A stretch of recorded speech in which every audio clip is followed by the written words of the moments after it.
I'm Phil Stouffer. I'm at the School of Renewable Natural Resources at LSU, as is Sabrina, my colleague here, and then Steph and Christy listed there are postdocs who work on the project with us. So I think this was called Marsh Sentinels or something like that, and I wanted additional drama, so we're going to call it Life on the Edge. You all come down here to the edge of the earth, right, literally, and if you think about it from the point of view of a terrestrial bird, it's the edge of the earth for them too. It's not the edge of the earth if you're a tern or a frigate bird or something, but if you are a sparrow, this is it, right? You get to the edge of the salt marsh and you're done. So what we're going to do is talk a little bit about what that means for seaside sparrows. So it's not so much just in the context of the oil spill, but just what life is like if you're a seaside sparrow in Louisiana. So to begin with, the thanks to Mert, not only for the invitation to come down here, but also for taking the introduction for all the complicated money stuff. So I'll just thank the Coastal Waters Consortium. It's been great to get involved with the people who really, like she said, have been doing their built careers on working in the marsh. In my case, or Sabrina's case, not really. We've both worked with sparrows, and I've worked in a whole variety of systems with dicky birds is kind of my thing. So the chance to get involved with this really was as a result of the opportunity from the Coastal Waters Consortium. And then a bunch of other people to thank are all the people who actually did the work in the field, our technicians who have collected the data over now, just about to start our third breeding season. So the stuff we're doing is concentrated in the breeding season. Okay, so the marsh, here it is. It's familiar to you, and it's so homogeneous looking, right? It's just this vast expanse. It's flat. It doesn't look like there's a lot of diversity of vegetation. And it turns out there's not really a lot of diversity of birds either. So that when you get out there, there's just not a ton of stuff. But the stuff that's out there includes some real specialists. So things like clapper rail, which is restricted to salt marsh and is replaced by another species of rail even in brackish marsh. So it's not just that it doesn't occur in, say, subdivisions, but it doesn't even occur when the marsh gets a little more brackish and changes its composition. But we don't care about clapper rails. We care about seaside sparrows. So here they are, and so you heard the song. Not only do they sing beautifully, but probably next to painted bunting, this is the most beautiful bird in Louisiana, right? Or even maybe more spectacular than painted bunting, right? Right? No?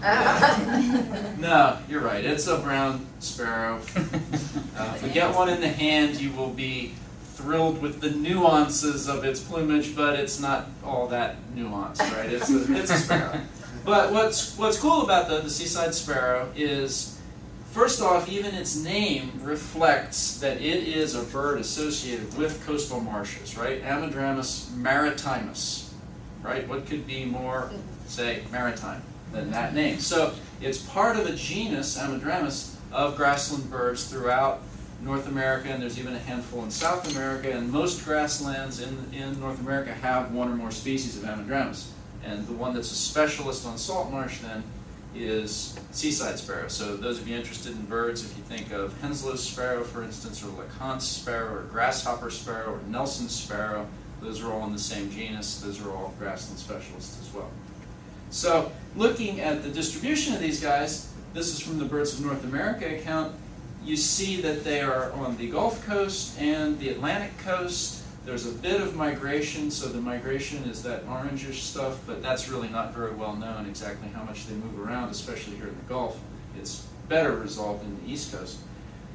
Notice that there are a bunch of named subspecies. That's what you see here written.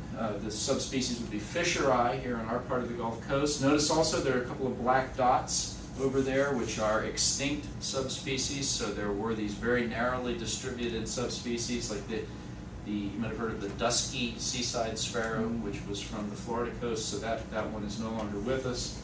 And you might have heard of the Cape Sable seaside sparrow, maybe, or sometimes just called the Cape Sable sparrow, right? So that's in the Everglades. That's an endangered species so that's Mirabilis there at the very southern tip of Peninsular Florida. That's a little different because it's not really in salt marsh. It's in the Everglades, which would be actually fresh marsh. So that's kind of a unique arrangement for any of these seaside sparrows. The rest of them, like I said, are strictly in salt marsh. If we look, in this case, we just, they just made a line along the edge, right? But if you look at where there's actually marsh, that's what you see here. And here we have the Gulf subspecies name. But the green is marsh, salt marsh. So we know that the birds aren't in other places. So look at where there's the most green, by far, is in this part of Louisiana, right where we are right now, right? So this corner of Louisiana, notice there's a little bit of a break here at the Atchafalaya, right? Because there's not so much salt marsh there, it's more fresh. And then over here, once we get into, say, Cameron Parish, this is another stronghold. But look at how big, that's the green, that's where they are. And we'll come back to that shortly. So, the life of a seaside sparrow then, what do you face? And it's not bad enough that you face oil spills. So we're just going to get to oil spills as one of a whole litany of things that accompany the way you live as a seaside sparrow. So the first thing you got to deal with is that the coast is not static, right? And over the scale of, say, thousands of years, it moves all over the place. And you got to deal with that because if you're in salt marsh, the salt marsh isn't stuck in one place forever. So we'll take a look at that. Hurricane Isaac is good evidence of what storms will do, and I'll show you some evidence of what happens with that. And again, that accompanies living on the edge of the earth. You will get hit by storms, and likewise along the east coast. Superstorm Sandy, for instance, put a hurt on the seaside sparrows there, although it came in the winter, so there weren't as many around. But those kinds of things accompany living on the coast, just like, say, the recent flood insurance brouhaha, right? You live on the coast, that's something you deal with. Now, that's not enough, because all of this, it needs to be put in the context of sea level rise associated with climate change, and here I call this relative sea level rise because it's accompanied by subsidence, meaning the sinking of land. So they're facing not only the sea level rising, but the land they're living on sinking. Both of those things mean salt marsh goes away. So that's something they face. Another one that's associated with climate change is that salt marshes are replaced by mangroves in the temperate zone. I mean, in the tropics. And as climate changes, mangroves are becoming more established. They will become more established in the Gulf. It's kind of an open question how much, but they will be. And here's what I'm going to talk a little bit about what that might mean for seaside sparrows. Freshwater diversions. So again, that's going to change salt marsh to brackish marsh. And I'm not here to debate the pros and cons or what it's going to provide for us, but just from the point of view of seaside sparrows, that's not so great because again, they're restricted to salt marsh. So they got all this stuff, and then what? Then you got oil spills. Then you have not only just oil spills, but I'm going to touch also on a second contaminant that could be important for these guys that we don't really know much about, but might be something we work with moving forward, and that's mercury in the environment. So that's a lot of stuff. So it's kind of heavy being a seaside sparrow living on the coast. And what I want to say is that a lot of this stuff, it's not so much unique to seaside sparrows, but it's really amplified by things that are restricted to coastal systems, like plenty of insects are, like I'm going to get to a rodent later, the salt marsh snake. Any chance we'll catch a salt marsh snake out there? Catch it? No. See it? Maybe. All right, well, we'll have to do better than that. Let me get one in my hand. Anyways, so there's a variety of salt marsh things that they face this. All right, so I'm going to just go through these things. By all means, if you have a question or comment or anything, just speak up. It's not supposed to be a blah, blah, blah lecture. And I'll warn you, that's what it's going to turn into. So if you have something to ask or comment or you have some additional information or something, please speak up. So the first thing is this dynamic geomorphology. This is something that some of you might have seen before, but it just shows in these different colored blobs how the delta of the Mississippi has moved around, in this case over somewhere approaching 5,000 years. The point is that accompanied with wherever the river dumps out is going to be fresh water, obviously, right? So there's going to be like a freshwater system at the end of the river, but around the sides of that will be a marsh system. And as this moves around, or a salt marsh system, so as this thing moves around, the salt marsh has moved around as well. And certainly the birds have been around for more in the order of hundreds of thousands of years, so they've been dealing with this kind of stuff all over that kind of scale. That's just part of what your life is like. You find the salt marsh as it moves around the system. Now moving to the storms, which is certainly something on a totally different time scale than the geomorphology, but the storm, here's Isaac. Probably I don't need too much of a reminder about what Isaac was like, and I still didn't, it was 2012, not 2013, so that's a mistake. But so Isaac came through at the end of August in 2012, and notice where it passed, and remember where all that green was for the marsh, right? It passed basically right over that part of the marsh in the Gulf Coast. Another look at it, and I put this up to tune everybody into this website, which is really terrific. It has all kinds of tools that show things about wind speed and where the hurricane was at a given time. It's kind of better than some of the kind of weather channel-ish kinds of things for looking at what the hurricane did, or any storm. You can look at different kinds of storms. Notice you have a pull down there. So that's what you can see from this, and you can put it up to show more of a Google Earth view rather than just the map, what you see here. So the work we've done that was all sponsored and got started through the Coastal Waters Consortium is here, basically within that black box in Barataria. So we don't work here at in this part of the marsh over here at Lumcon, but that's where we're based. So we'll come back to those study sites in a little bit, but that's just to give you a clue about where they are. If you look at the Louisiana Master Plan, they divide up the coast into these regions, is what they call them. And this only matters because I have a bunch of data for land cover and stuff that is by region. Okay? So it's not like this is super important, but the point is that I'm going to talk about a lot of stuff from lower Barataria.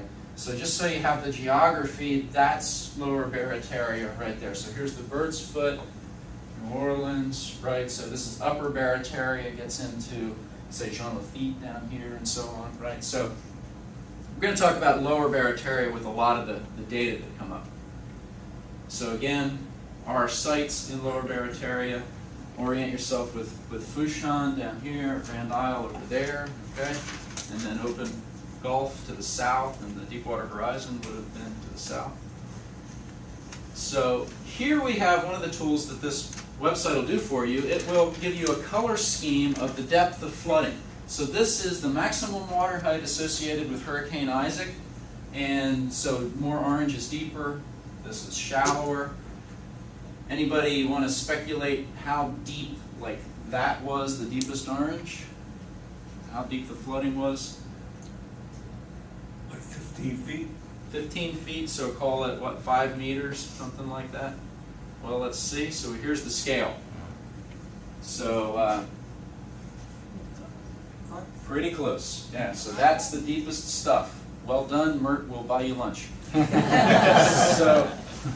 So that's really deep, right? That is certainly way over any kind of marsh. Here where we worked, if you look at the color scheme, we're in the scale of a couple of meters. Now, for a seaside sparrow living in salt marsh, does it matter if it's 1.5 meters or 10 meters? No. You're screwed either way, right? So certainly seaside sparrows living here couldn't stay there. And of course there's a lot of wind associated with this too. It's kind of a drag probably as well. So that's what we're going to talk about, is a little bit about what that storm might have done.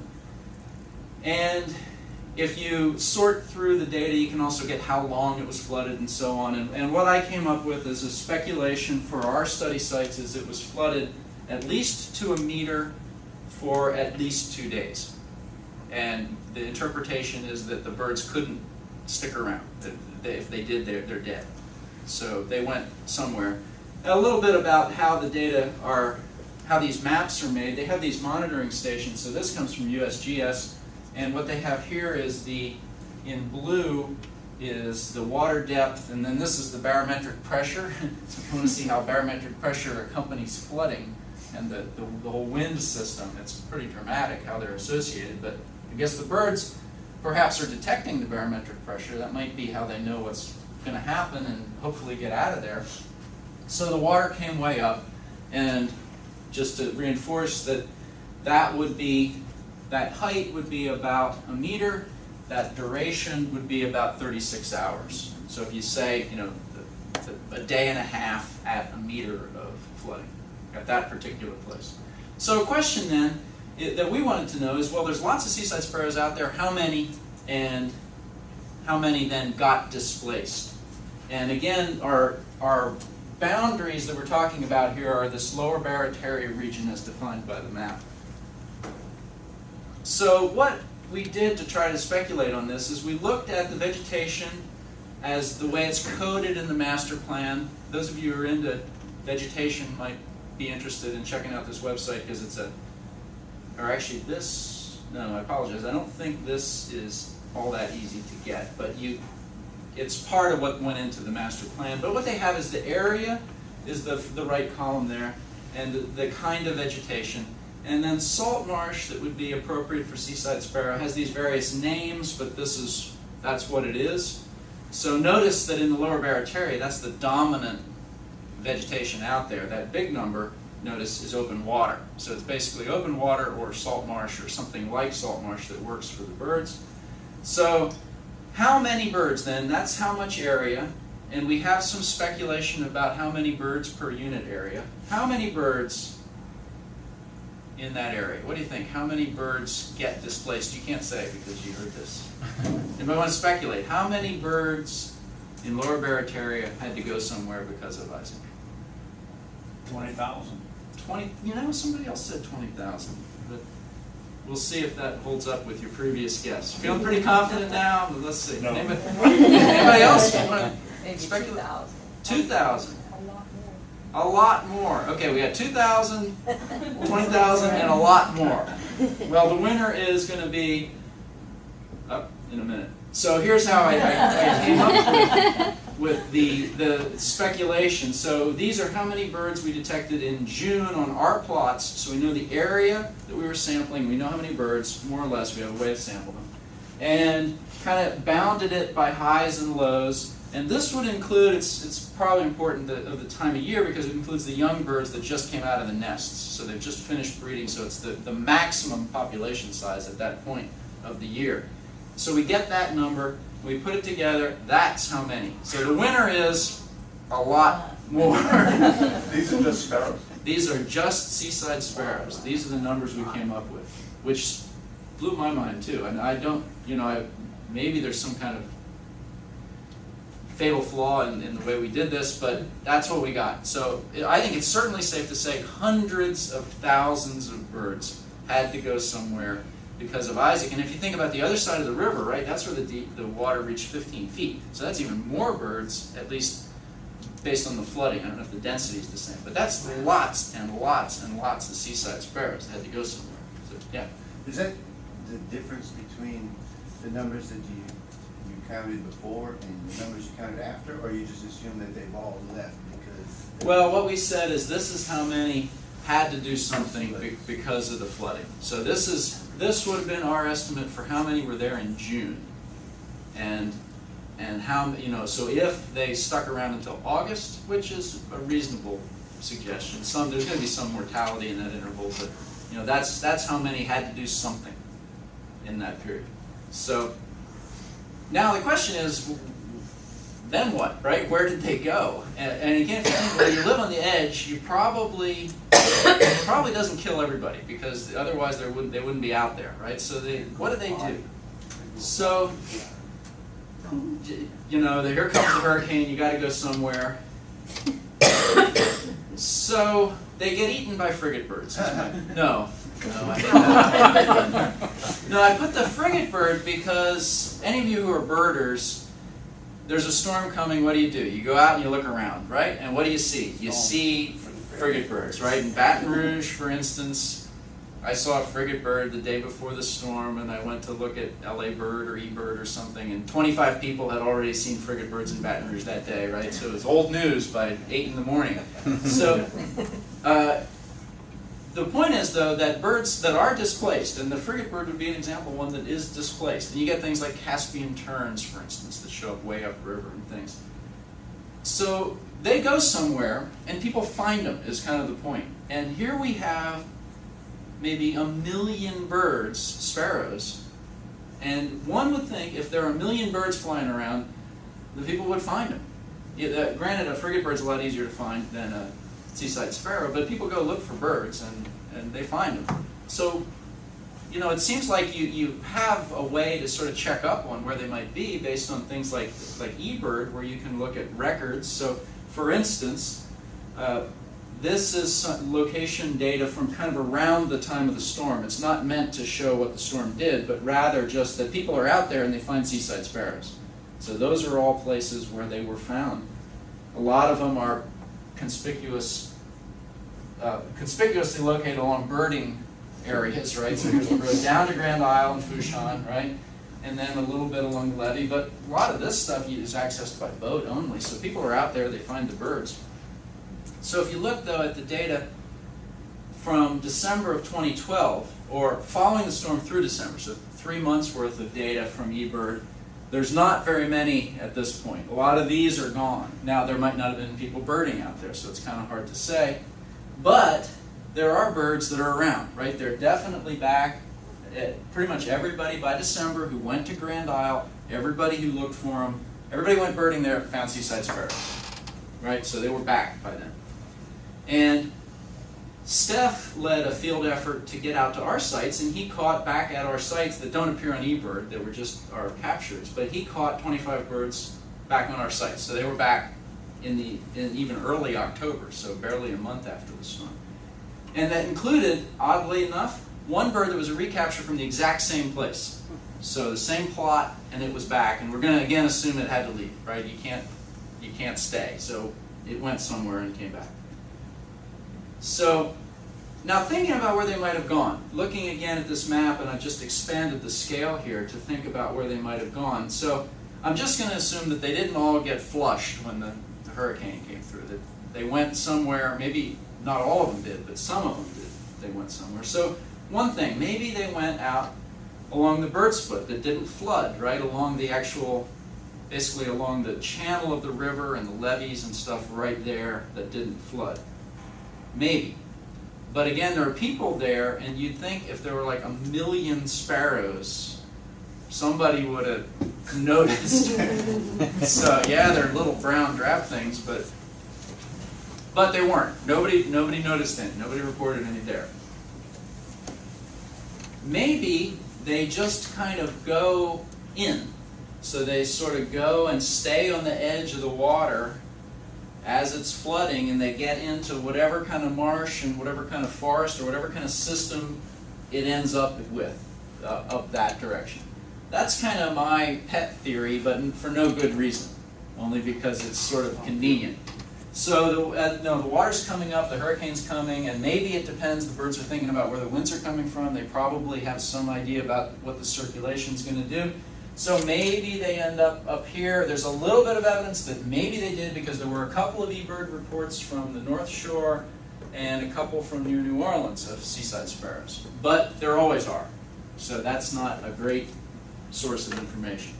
Maybe they jumped. Notice there's not much flooding over here, right? So maybe they kind of jumped over the Atchafalaya and ended up in southwestern Louisiana. There's a lot of marsh.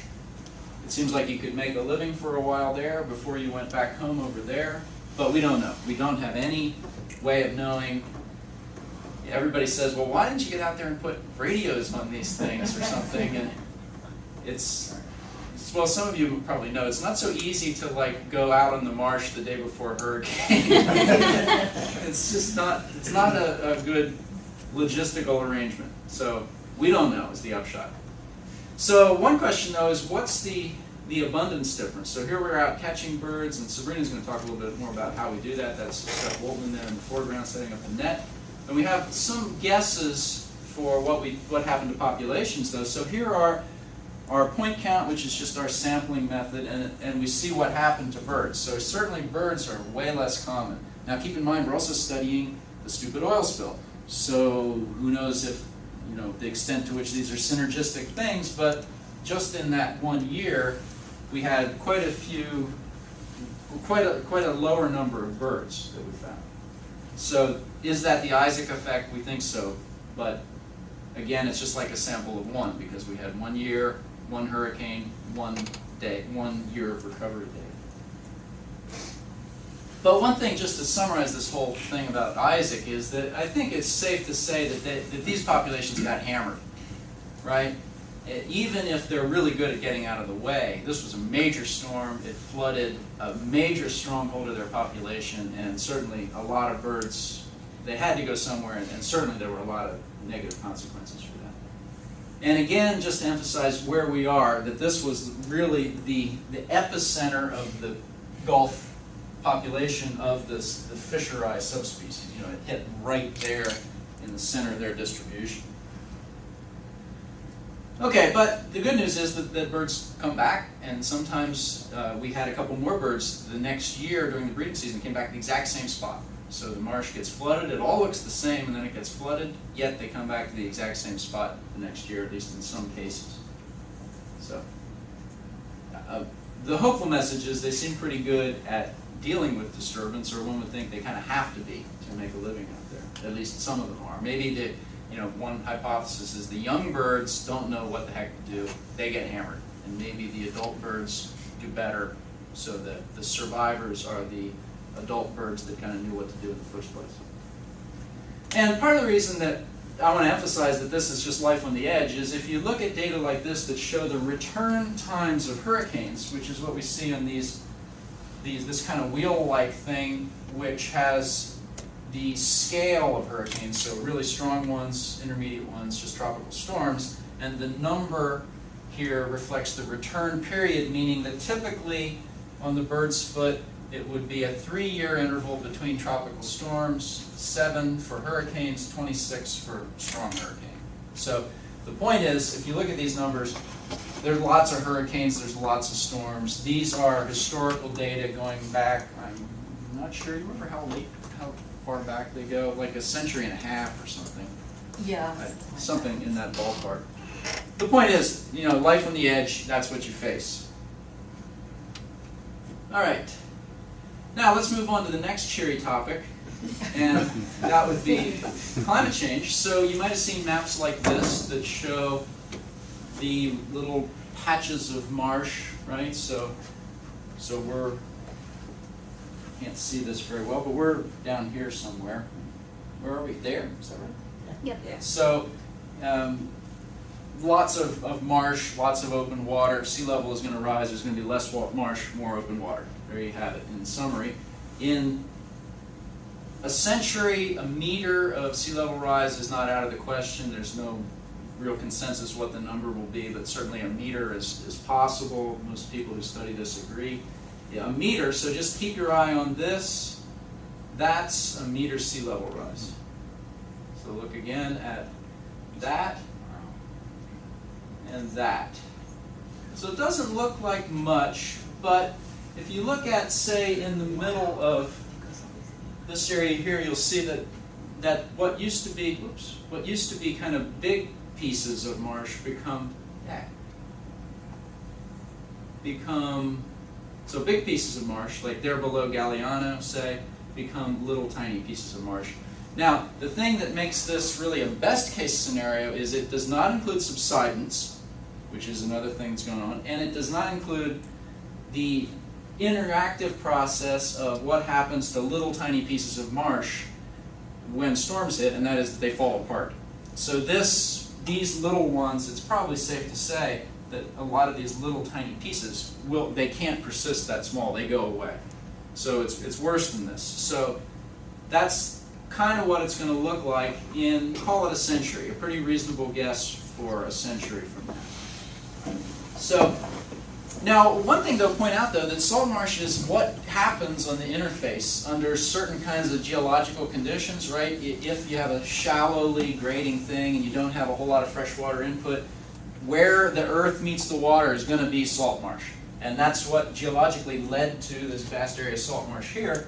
And as this interface moves up, well, salt marsh will move up with it. The interface is going to be salt marsh. So it's going to be salt marsh in Homa rather than fresh marsh or brackish marsh, right? So the salt marsh has a way of finding the end of the earth as the end of the earth moves. So that's kind of good news if you're a seaside sparrow, is that what you like is going to be there until there's some kind of geological impediment. In other words, you get to like a terrace or something where you don't have the kind of coast that lends itself to development of salt marsh.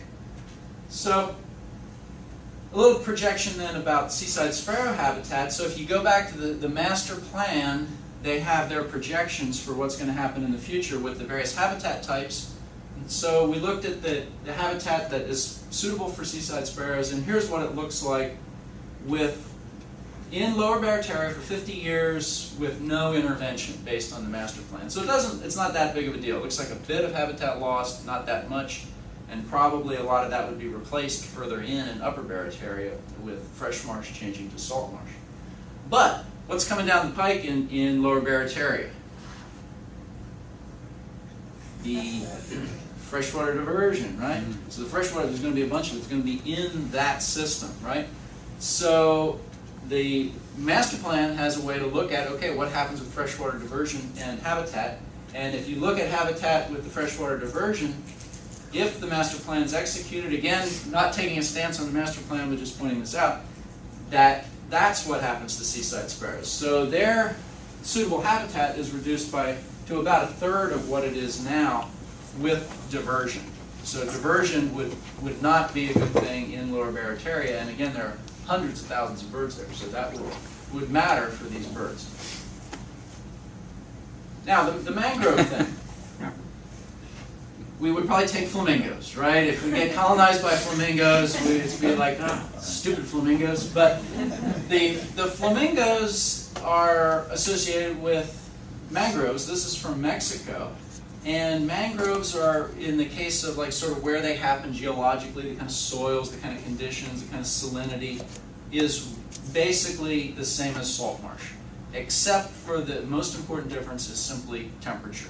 And if you look at worldwide distribution of mangroves, the mangroves are the black, the salt marsh is the gray. So notice across the tropics, mangroves in the temperate zone, mostly in the northern hemisphere, but to a certain extent in the southern hemisphere, salt marsh. And it's even more pronounced if you can see this gray line that doesn't really show up very well. Do you see where I'm pointing here? There's a gray line that kind of goes along like this. See that? That is, and then here it is across the Southern Ocean, right? And it kind of makes a little jog up here and comes back down. That is the 20-degree isotherm, which is something that the climate folks put together as sort of a single measure of annual temperature. And notice how tightly that 20-degree isotherm is related to the switch from salt marsh to mangroves. Here on the east coast of South America, it's pretty much exact. On the southern tip of South Africa, it's almost exact. Over here in Western Australia, and also in southeastern Australia, even in New Zealand, it's really close. So it looks like, and the plant physiologists kind of know this too, that that's the tipping point. That is like right about, and you can't really see it on here, but it's right about where we are here at the southern end of the Gulf of Mexico. This figure actually shows mangroves wrapping all the way around. Now, they don't, right? You don't find tons of mangroves if you go to coastal Texas until you get down below Corpus Christi, so that's just not right. Nor is it right here in, say, the Mississippi and Alabama coasts. But you do find them in South Florida, right? And you do, certainly, that picture was taken from right about here in the Yucatan, and certainly in, say, western Cuba, right? So that's where the mangroves are going to be. Seaside sparrows are not going to live, the flamingos are going to kick them out, right? So they probably share almost nothing in common, flamingos and seaside sparrows, but I just wanted to look at the flamingo again and say that seaside sparrows aren't going to live in that, right? Those are trees. They're just not going to live there. So a big question then is what's going to happen associated with climate change with this replacement of mangrove for mangrove replacing salt marsh. And the upshot is when you look at the data from And let me just back up to show you that there is data. Oh, heck, I wouldn't have gone back so far if I hadn't known it was so far. Come on.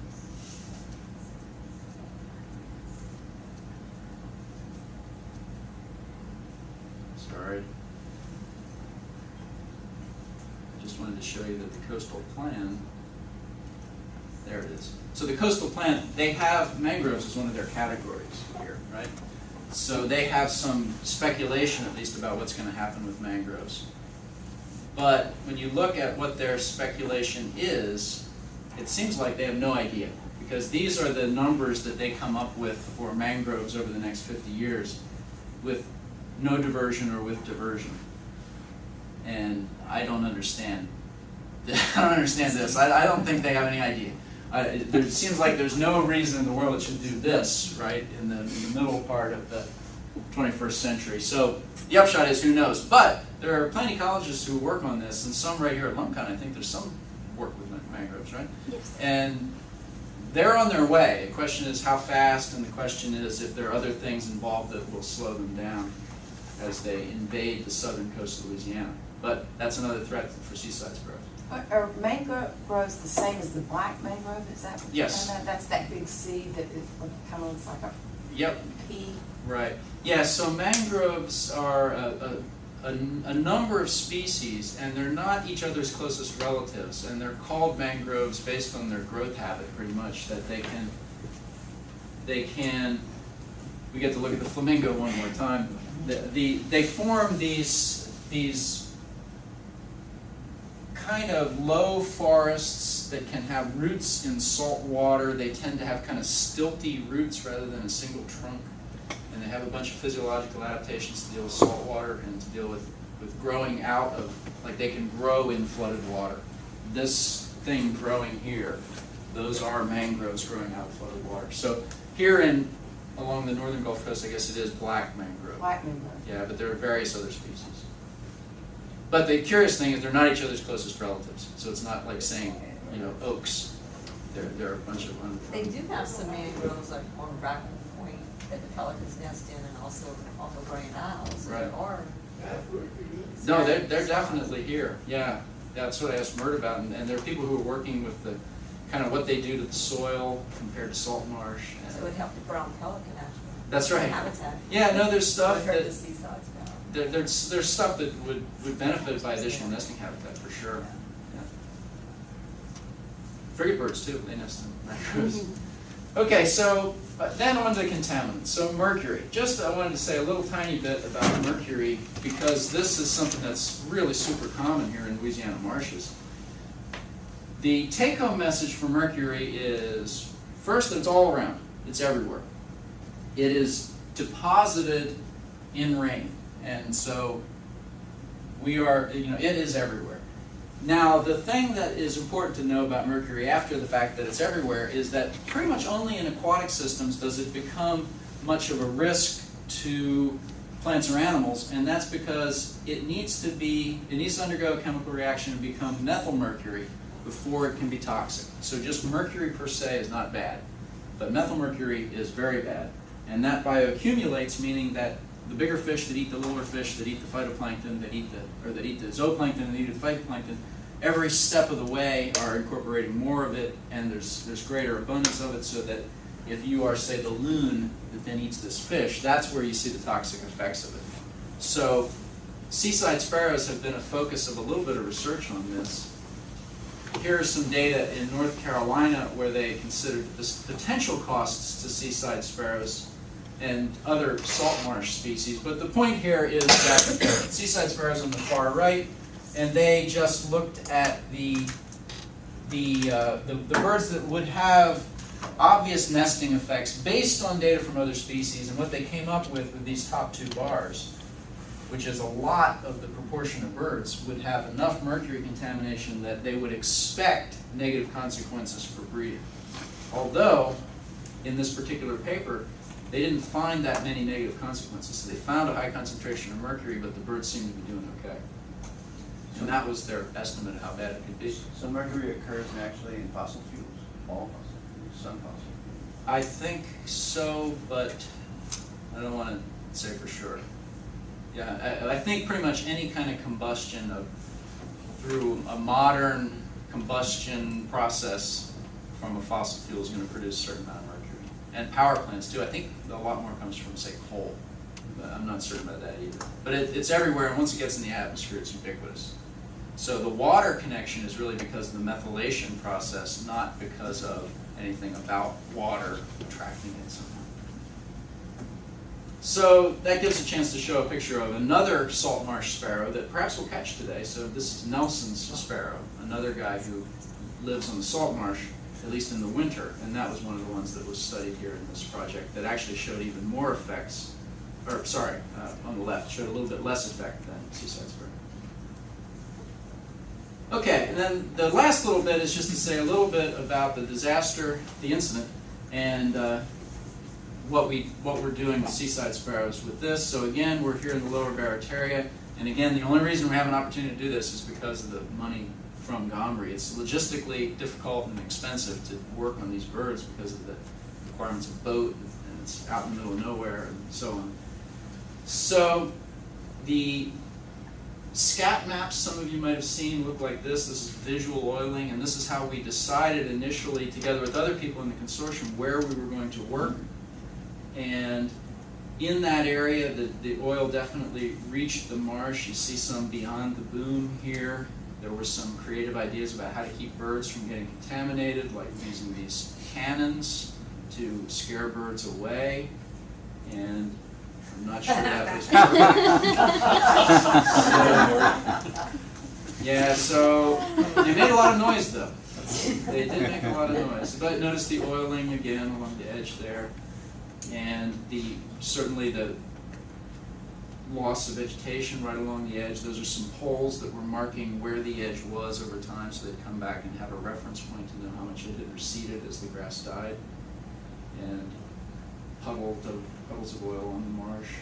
And so the question then, the real simple one is, well, what happened to seaside sparrows as an animal that lives on the marsh? And seaside sparrows are not likely to be directly contaminated the way pelican is. They don't get into the water. So it would be sort of a secondary thing of how they get their contamination. So we do all the stuff we just do with birds. Hopefully we'll do later.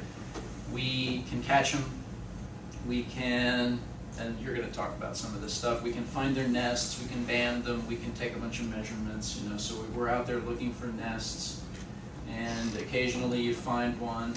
They're hidden in the grasses or the rushes, so that's the nest there in the middle. Once you find it, you can look at the eggs and see how many eggs they lay and the size of the eggs and so on, and hopefully they'll hatch, and you can keep track of the kids, and eventually you can put bands on the kids and get a measure of productivity. Yeah. One clutch or more? Yeah, good question. I think the standard thing is that they only are successful once, but we find tons of nests that never get eggs and tons of nests that get eggs and fail. And they have a long breeding season, so probably a lot of them just kind of keep going until they are successful. But the standard thing is they only have one successful clutch if they're successful. So then we catch them and band them and stuff, and Sabrina will talk more about all the stuff we do. So we look at the data then. So in this case, the number of birds, comparing oiled and unoiled plots from 2012, the year after the spill. The difference here would be these are the breeding birds, these are the breeding birds plus their kids by June. So the numbers go up, suggesting that they had kids in that interval, right? And notice in both of the intervals there are fewer birds on the oiled than on the unoiled, although on both plots it looks like there was an increase in the number of birds when you look at it that way. So that says there's an effect, but it also says that it's perhaps not a devastating effect, at least when you look at numbers of birds. Now in 2013 we had Isaac on top of that. Notice these are scaled the same. Notice how many fewer birds there were in April, right, after Isaac. So this is back to that problem of the hurricane. And we added a second set of sites on the other side of the river that had a lot more birds, although this is where it got flooded even more, so that's kind of mysterious in that regard. But it didn't have any oiling effect. We were worried about oiling getting redistributed. And then by June, again, everything went up, so it looks like they were successful. it didn't go up as much on the reference sites, really. So that's kind of curious. But again, it looks like there's production of kids, but it looks like probably the oil effect was secondary to the flooding effect in that year. And we look at nest success in 2012 and 2013. This is what I mentioned to John, right? There's tons of nests out there, 30-some nests per plot, or 30-some nests on a total of 3 plots. But if we look at how many are successful, hardly any are successful. Almost always they either don't lay eggs or fail. So notice, though, in 2012, a pretty big difference between the oiled and unoiled, right, in the number of successful nests. Same in 2013. Now, the interesting thing in 2013, remember there were way fewer birds, but notice that this is about the same as that, right? So it looks like maybe fewer birds actually had as much success, even though there were fewer of them. So maybe the density, the lower density was good. It helped them reproduce successfully, perhaps. And again, a worry we have, and part of something that the whole consortium wrestles with, is that we started out with maps like this that said that this is bad and that's not so bad, right? But we have this huge storm that then pushes things all over the place. So who knows how much this has all changed based on the action of that storm compared to what it looked like in, I think there's not a date on that one, but that would be from 2011. All right, and I wanted to just say a word about rats. Just because these guys have sort of become fascinating too, in that there is this rodent out there. So there's the salt marsh snake that makes a living on the marsh, right? There are a handful of birds, like clapper rails, seaside sparrows, but there's also this rat, this marsh rice rat, that also makes a living out on the marsh. It's also in fresh marsh, so it's not as much of a specialist. But it's out there too on the edge of the earth, and it can't even fly, right? It's a rat. So it got us interested, especially because here we are after this giant flood. How can there be rats? And it turns out the rats come back too to these plots that get flooded by meters and meters of water. What the heck? How do you do that if you're a rat? So we got interested in these guys, and we've been studying them. And we have the basic rat technique is to build a little rat houseboat that's really a trap. So that's a trap that we use for rats. So we're doing a bunch of stuff, kind of the same sort of stuff we're doing with seaside sparrows, we're also doing with marsh rice rats, as another sort of sentinel organism, another organism that has connections to the food web because they're eating insects, they're eating perhaps bird eggs. So they're also connected, although they're terrestrial, they're connected to these processes that might be affected by the contamination. So the take home then is that these, I hope I convinced you that these guys live on the edge. They do okay. They're under a lot of threats. It's a good thing that they can handle these threats because as we go forward, the edge is thinner.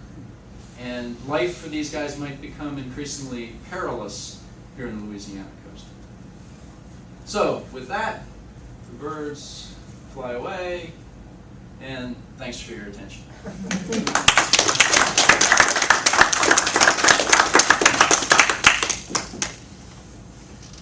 Are there any questions for Phil? No picture of a snake. I want to get one today. I like to see them. I haven't got my hands on one for a long time. Poisonous, non-poisonous? No, it's a water snake. Oh. So it'll bite you in a heartbeat, but it's not venomous. That doesn't matter. And it'll smell bad. Saw one, haven't Yeah, they smell very bad. Yeah. They smell? Yeah. I know where they might have one. Where's that? That little walkway that the Audubon Society, the New Orleans Audubon Society made out in the marsh. Uh-huh. I saw one over there one time. Okay. Yeah, if you're out in the salt marsh, that's about the only game in town for a snake. That was him. So, yeah.